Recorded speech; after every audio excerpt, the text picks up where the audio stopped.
a felicidade, deixa a cidade, vem conhecer meu sertão querido, meu reino encantado, meu berço adorado que me viu nascer. Venha mais depressa, não fique pensando, estou te esperando para te mostrar.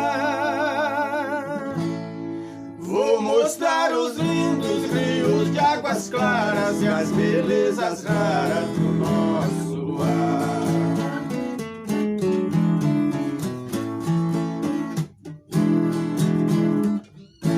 Quando a lua nasce por detrás da mata, fica a cor de prata, a imensidão. Então fico horas e horas olhando a lua banhando lá no ribeirão. Muitos não importam com esse luar, nem lembra de olhar o luar na serra.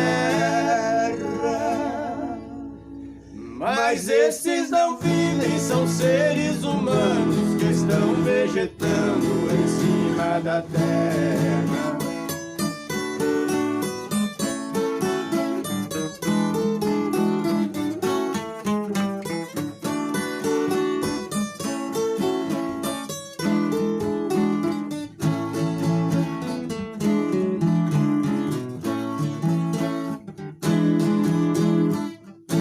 Quando a lua esconde, logo rompe a aurora. Vou dizer agora do amanhecer.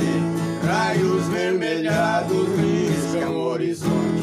O sol lá no monte começa a nascer.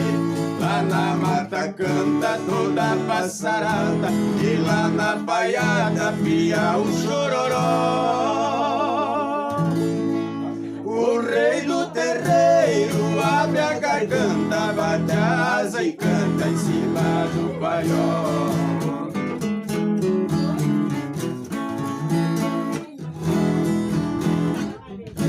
Quando o sol esquenta, cantam cigarras em grande algazarra na beira da estrada. Lindas borboletas de variadas cores vem beijar as flores já desabrochadas. Esse pedacinho de chão encantado é abençoado por nosso Senhor,